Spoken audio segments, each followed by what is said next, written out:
Hi and welcome back to Classic MGB. Now, this is a first for the channel, a book review.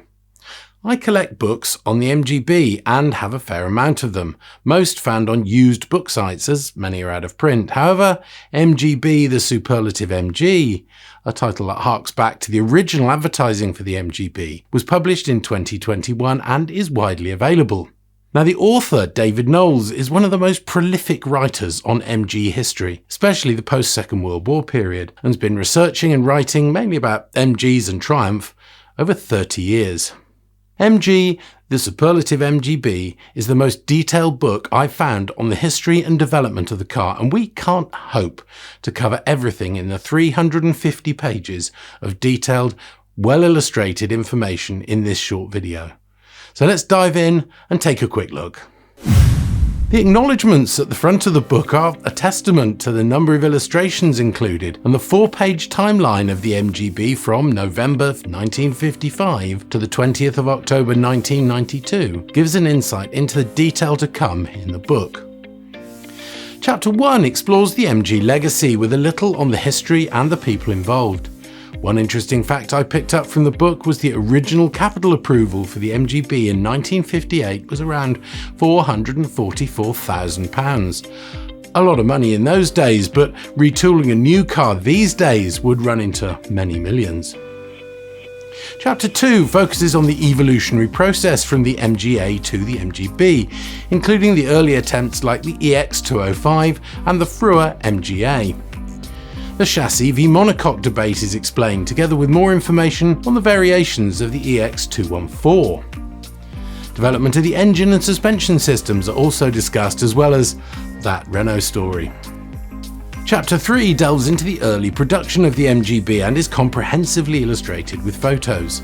The design of the book, as you can see, is easy to read and includes lots of box outs, detailing specific points such as the information about how the MGB was used by the UK police.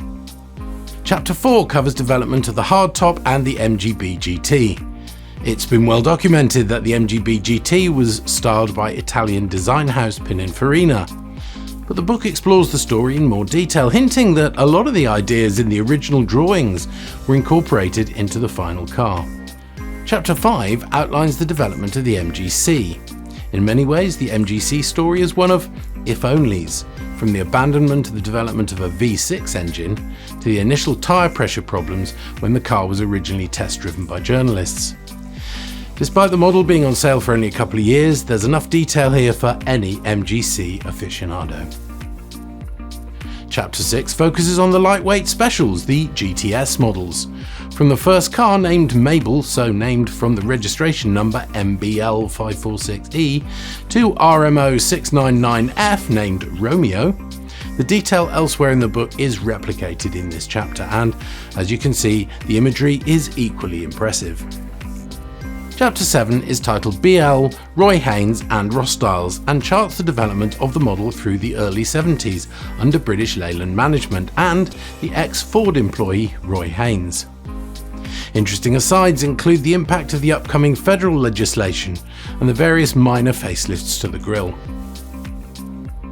Chapter 8 explores the MGB-V8. From its inception, there was a feeling that the MGB could easily handle more power. Ken Costello saw the opportunity to exploit this potential by fitting a Rover V8 engine into a GT. The factory car was launched in 1973, and one page of the book details all significant V8 cars. Chapter 9 is titled Black Bumpers, the impact of new legislation. Sadly, the black bumpers, or as many incorrectly refer to them as rubber bumpers, were really the tip of the iceberg. Legislation required the ride height to be raised, which ruined the handling of the car, whilst emissions legislation reduced the power to embarrassing levels. The SSV1, which we looked at Gaydon in our MG100 video, is also explored in detail. Whilst many criticised the restyled car preferring the chrome bumper models, it has earned its place as a true MGB.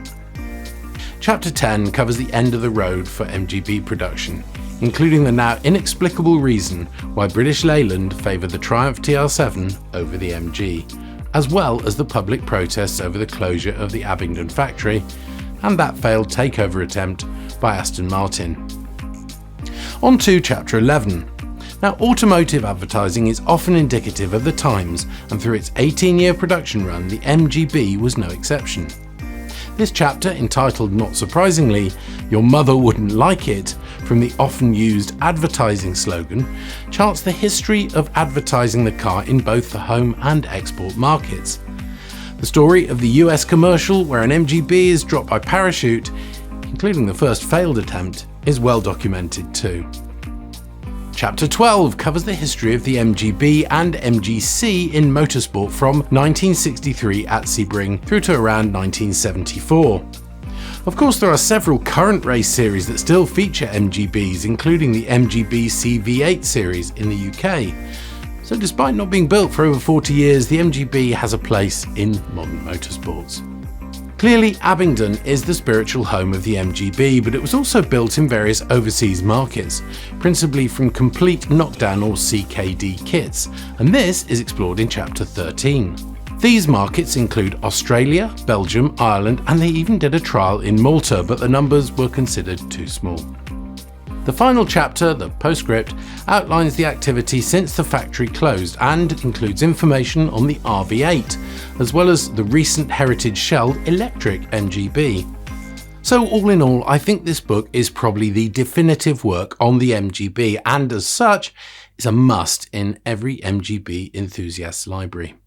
I should also add that I bought this book at full price and I've had no incentive from the author or publisher. If you'd like a copy though of MGB, the Superlative MG, it would be great if you could buy it through the affiliate link in the description, as we get a little commission, which helps us make these videos. As always, many thanks for watching. Take care.